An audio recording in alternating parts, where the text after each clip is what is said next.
Bon ben voilà, je suis au col de Montségur. Big Bouddha, grimper la montagne. Je me suis posé la question avec des plaquettes neuves. Mais bon, j'avais pas trop le choix, il n'y a pas trop de spots pour se poser sympa en bas. J'avais envie de voir le coucher du soleil, une belle vue. Donc je suis monté au col de Montségur. Bon, le problème c'est qu'ici c'est pas plat. Donc j'ai été obligé de me coller un petit peu à ce fourgon. J'aime pas ça, j'aime pas être collé aux gens. Surtout que je vais jouer de la guitare cette nuit. Je vais pas toucher la guitare depuis une semaine. Donc ça va être le moment de me reconnecter avec mon instrument. Et donc voilà où je suis. Montségur. Arrêtez de faire des vidéos sur le freinage. Là, je pense que tout le monde en a ras-le-bol. Moi, le premier. Marrant là où ils sont allés percher ce château là-haut, quoi. Alors moi, les visites de château, c'est pas mon délire, quoi. Payer 10 balles pour monter là-haut et puis aller visiter une ruine. Donc, je monterai certainement pas. J'irai plutôt chercher des champignons dans le coin demain. Je vais peut-être rester là. Au moins 24 heures, dormir là ce soir, demain soir, et puis après commencer à bouger en direction de l'Espagne. Je suis pas loin de Puig, Cerda. On n'a pas pour long là pour passer en Espagne. Donc je vais profiter du côté français encore un petit peu. Big Bouddha a bien grimpé la montagne. Forcément, il faudra que je fasse gaffe demain, enfin non, après-demain, quand je vais bouger. Parce que je suis à 1059 mètres, voilà. Donc il y aura forcément des lacets, c'est que de la descente. Donc ça va être frein moteur à fond des ballons. Surtout éviter de faire chauffer mes freins et de trop les solliciter. Mais bon, de toute façon, j'ai pas le choix. Je suis en Ariège. L'Ariège, c'est que ça, c'est que des montagnes partout. C'est impossible de rester sur le plat. Donc l'un dans l'autre, autant y aller. Et puis voilà, il n'y a pas de raison que ça se passe mal. Mon freinage va bien, ma pédale va bien, tout va bien. J'ai bien bossé, j'ai mis des plaquettes neuves, il y a une purge qui a été faite. Il n'y a pas de fuite de liquide de frein. Enfin bref, ça a l'air cool. C'est le moment d'arrêter de paranoïer et de reprendre la route. Voilà, voilà. J'essaie de voir si je peux me mettre au bord et puis prendre le village de Montségur qui est en bas. Ouh, j'ai froid. Moi hier qui me disait je vais changer de spot parce que j'ai trop froid, je vais aller me mettre à 1000 mètres d'altitude, je vais avoir encore plus froid ce soir. Ah non, on voit pas. Voilà. C'est vraiment chouette. Hein. L'Ariège, c'est vraiment très très beau. C'est largement aussi beau que la Drôme provençale. Hein. Très sauvage aussi, c'est très... Ouais, c'est chouette, c'est beau. J'aime. Donc voilà. Bon, je pense qu'il n'y aura pas grand monde qui passe la nuit dans le coin. Déjà en journée, franchement, on peut pas dire qu'il y ait de la circulation. Une bagnole toutes les 15-20 minutes qui passe. Il y a un petit mec là qui s'est mis dans le champ qui va faire ses photos. Et je vais essayer de voir ce qu'on voit de l'autre côté, si on a un petit peu un point de vue, ça peut être sympa. Ah yes.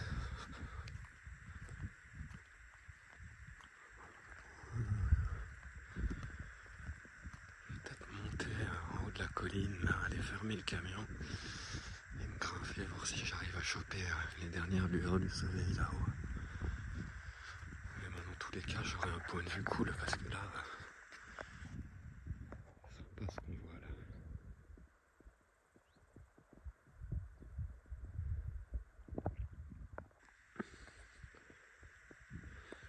Cool, hein. Nickel. Bon, je suis bien content d'être sorti de mes péripéties. Pas encore totalement terminé. Les bises à froid, démonter le maître cylindre. Regarder s'il est bon ou pas, repurger, etc. etc. Mais le plus dur est passé. Je le sens, c'est cool, ça va aller. Allez, je vais aller fermer le camion. Je vais grimper un petit peu, puis demain j'irai voir si je trouve des champignons par là-haut. Montségur. Il y a un fromage, non, qui s'appelle Montségur, un truc industriel dégueulasse, là, non? Je pense qu'il doit y avoir des bons fromages locaux dans le coin, quoi. J'ai pas vu d'affiche fromage à la ferme, quoi. Et comme j'étais à Lavelanet et Délestat, il n'y a pas trop de marché. Enfin, Lavelanet sûrement aussi. Mais je suis pas passé les jours de marché, j'ai pas vu ce qu'il y avait comme produits locaux. Il faudrait peut-être que j'essaye de faire ça avant de passer côté espagnol. Ça pourrait être pas mal. Parce qu'une fois en Espagne, souvent c'est la tristesse au niveau de l'alimentation. Je vais pas vous mentir. Moi qui aime bien le bon sauce par exemple, ils ont que du fouet. Là, je vais vous montrer un truc vite fait. J'ai trouvé ça au supermarché l'autre jour. C'est du sauce de malade. J'ai jamais vu ça de toute ma vie. C'est vraiment excellent. Fabriqué en Ariège. Il a un nom et quand j'ai vu les locaux qui venaient devant le stand et puis qui se ruaient dessus et qui cherchaient ça exactement, je me suis dit oulala, ça doit être un truc cool. Non, c'est pas marqué le nom. Enfin bref, il y a comme des champignons carrément dessus. Là on voit. Tu vois, ça laisse. Alors là, c'est pas du nitrate, hein. C'est du champote qui travaille quoi. Alors celui-là, j'avais pas fait gaffe, c'est un sauce de foie. Alors moi, j'aime pas le foie, mais quand bien même j'aime pas le foie, il est tellement bon que en fait ça passe. Donc celui-là, je me le garde pour après. Et à mon avis, ça va être merveilleux vu l'odeur qu'il a et tout. C'est waouh, incroyable. J'ai vu ça, j'étais content. C'est le genre de truc. Faudrait peut-être que je fasse un petit peu de stock pour l'Espagne. Enfin voilà. Tout est rentré dans l'ordre, c'est moins le bordel dans Big Buddha, il n'y a plus des trucs partout. Mes réserves d'eau sont réparées, ma pompe à eau aussi, ça perdait un petit peu d'eau, ça va bien, c'est démonté, c'est nickel. Là en 10 jours, je me suis tapé les réserves d'eau, l'étanchéité de mes réserves d'eau, sortir toutes les réserves d'eau, sortir la pompe à eau, réparer la pompe à eau, la nettoyer, la cleaner. Un tic sur la tête, les antibiotiques, et maintenant tout le système de freinage, la purge, je me tapais les plaquettes de frein, etc. Bon, il y a des périodes comme ça. De toute façon, dans le camion, c'est un peu toujours marrantif. Je suis toujours en mode, putain, quand c'est qu'il va s'en passer une autre? La prochaine étape, c'est quand? Et tous ceux qui vivent en camion, ils connaissent cette sensation. Parce que tu sais qu'à un moment ou à un autre, il y aura un truc à réparer. Et tu croises les doigts pour que ce soit pas un truc de merde. Enfin voilà, c'est cool, tout va bien, la petite mission va bien. Je suis en vie, j'ai pu bouger, je suis pas bloqué, je vais pas être obligé d'abandonner mon camion, d'aller à l'hôtel, etc. Vraiment, j'ai une étoile de la chance qui me protège un petit peu en permanence. J'ai vraiment de la tout. Je suis quelqu'un qui a de la chance, de manière générale. Pas tout le temps, des fois j'ai des gros coups de pas de peau aussi, ça arrive. Mais souvent dans mes galères, j'ai de la chance. Il m'arrive souvent des tuiles, mais au milieu de la tuile, il y a quand même un coup de chance qui est caché. C'est cool. Puis bon, les problèmes, faut pas les voir comme des problèmes.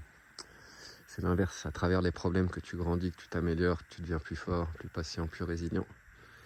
Et c'est quand tout va bien que tu t'adoucis, que tu deviens mou, que tu deviens un petit peu faible en fin de compte. Et bah, pour le coup, tu commences à t'exposer et les problèmes vont arriver et puis ils vont te rendurcir. C'est un cycle.